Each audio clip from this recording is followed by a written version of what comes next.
आप क्रिश्चियन हैं, आपकी प्रेयर लाइफ जीरो है, तो किस चीज का इंतजार कर रहे हैं आप कि शैतान मरी हुई चीजें रखे और जीवित उठा के लेके जाए? फिर आप रोएंगे और फिर आप फैसला करेंगे प्रार्थना करने का। पहले क्यों अलर्ट नहीं है आप? पहले क्यों आप अलर्ट नहीं? क्यों आपको, जैसे वो सुलेमान राजा के पास गई, क्यों आपको परमेश्वर के पास बार बार जाना पड़े कि परमेश्वर मेरी लाइफ में ये क्यों हुआ? क्यों आपको कंप्लेंट करनी पड़े जबकि परमेश्वर ने आपको पहले ही जागने के लिए बोला है? बाइबल कहती है यीशु मसीह ने कहा जागता रहे और प्रार्थना करता रहे। मुझे मालूम है रात को सोना जरूरी है, रात को आपकी बॉडी रिपेयर होती, जब आप सोते हैं आप फिजिकली, सुबह जब उठते हैं आप फ्रेश होते हैं, लेकिन वो सोना इतना ज्यादा शैतानी नहीं होना चाहिए कि आप 9 बजे सोएं और 9 बजे आपकी आंख खुले।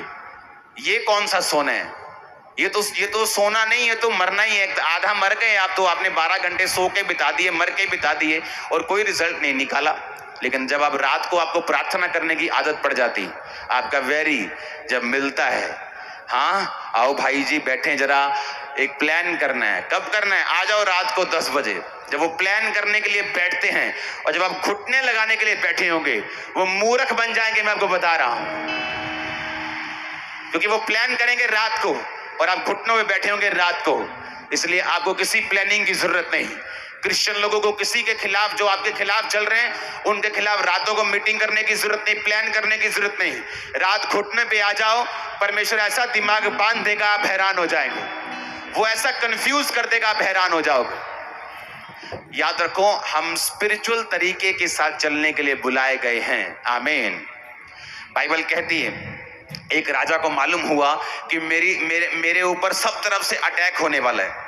वो परमेश्वर को मानने वाला राजा था, वो परमेश्वर को जानने वाला, उसे मालूम था ना बल से ना शक्ति से, बल्कि उसकी आत्मा के द्वारा। बाइबल कहती है उसने अपने लोगों को इकट्ठा किया। उसने कहा सब लोग उपवास रखेंगे, सब लोग। अगर शारीरिक राजा होता तो क्या बोलता कि आज रात जितना खा सकते हो खा लो, तगड़े हो जाओ, बकरे वाट दियो, बैल वाट दियो, अंडे सारे ले आओ, कुकड़ वाट दियो सारे, हाँ खाओ आज चंगी तरह, पियो शराब चंगी तरह, तगड़े हो जो भी हो जो, तगड़े कौम ली लड़ना। हाँ तो क्या होता अगले दिन? इतनी पड़ती भाग जाते वो।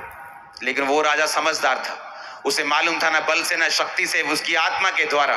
क्या किया उसने कहा आ जाओ भाई, सब लोग हम फास्टिंग रखेंगे, सब लोग हम महासभा का प्रचार करेंगे, यहोवा को याद करेंगे। सारे उसने वर्शिपर बुला लिए। उसने कहा तुम वर्शिप करो। याजकों को बोला चलो वर्शिपर्स के साथ साथ तुम चलो। जब लड़ने के लिए जाएंगे आगे वर्शिपर होंगे, वो आगे तुरियां लिए हुए बांस लेके वो ढोल डफली और हालेलुया के नारे लगा के जा रहे हैं। जो राजा लड़ने के लिए आ रहे थे आपस में लड़ पड़े। वो 3 ग्रुप थे, आपस में लड़ के मर गए और परमेश्वर ने उनका छुटकारा किया। अरे हम उस परमेश्वर को मानते हैं, हम वो कौम हैं जिसको लड़ने की जरूरत नहीं पड़ती। हमारा परमेश्वर हमारे लिए लड़ता है, हमारे लिए खड़ा रहता है, दुश्मन को कंफ्यूज करके रखता है। आमीन ऊंचा चाहिए, हालेलुया। लेकिन इन बातों की हमें नॉलेज होनी चाहिए कि हमारा छुटकारा, हमारी डिलीवरेंस एक स्पिरिचुअल तरीके के साथ होगी। अगर मैं स्पिरिचुअल तरीके के फॉलो नहीं कर रहा हूं, अगर मेरा जो तरीका है वो आत्मिक नहीं है, तो मेरा छुटकारा टेम्पररी है, मेरा छुटकारा फिर थोड़े दिनों के लिए है और वो लंबा नहीं चलेगा। लेकिन अगर मैं अपने छुटकारे के लिए स्पिरिचुअल चीजों को फॉलो कर रहा हूं, मैं परमेश्वर के बाइबल को मैंने अपना स्टैंडर्ड बनाया है, तो वो छुटकारा आपके वंश, आपके बच्चे, पोते पड़पोतों तक वो कंटिन्यू करेगा और कोई शैतान की ताकत आप पे अटैक नहीं कर पाएगी। आमीन, आमीन।